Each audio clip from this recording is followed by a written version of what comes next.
হাসনাত আব্দুল্লাহর আসনে ভোট বর্জন করলেন হাসনাতের বিরোধী প্রার্থী। নাটকীয় মোড়। কুমিল্লা ৪ দেবিদ্বার আসনে ভোট গ্রহণ শেষ হতেই নির্বাচন বর্জনের ঘোষণা দিলেন বিএনপি সমর্থিত ও গণ অধিকার পরিষদের ট্রাক প্রতীকের প্রার্থী মোহাম্মদ আব্দুল জসিম উদ্দিন। ত্রয়োদশ জাতীয় সংসদ নির্বাচনের ভোটের শেষ সময়ে বিকেল 4:30টার দিকে নিজেকে ফেসবুক অ্যাকাউন্টে লাইভে এসেই ঘোষণা দেন তিনি। এর আগে সকাল থেকে বিভিন্ন কেন্দ্র ঘুরে গণমাধ্যমকে জসিমউদ্দিন বলেছিলেন, 2-1টি বিচ্ছিন্ন ঘটনা ছাড়া শান্তিপূর্ণ পরিবেশে ভোট হচ্ছে, তবে দিন শেষে তার অবস্থা পুরোপুরি বদলে যায়।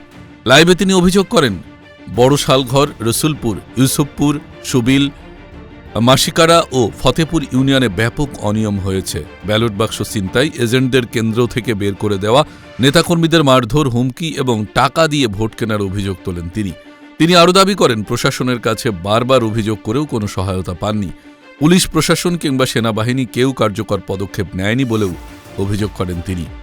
উল্লেখ্য, ঋণ খেলাফির কারণে বিএনপির মনোনীত প্রার্থীর প্রার্থিতা হারালে 4 ফেব্রুয়ারি গণ অধিকার পরিষদের প্রার্থী জসিমউদ্দিনকে সমর্থন দেয় বিএনপি। ভোট শেষ, কিন্তু বিতর্ক এখনও শেষ নয়। দেবিদ্বারের এই আসনের ফল ঘোষণার আগেই রাজনৈতিক উত্তাপ নতুন মোড় নিল।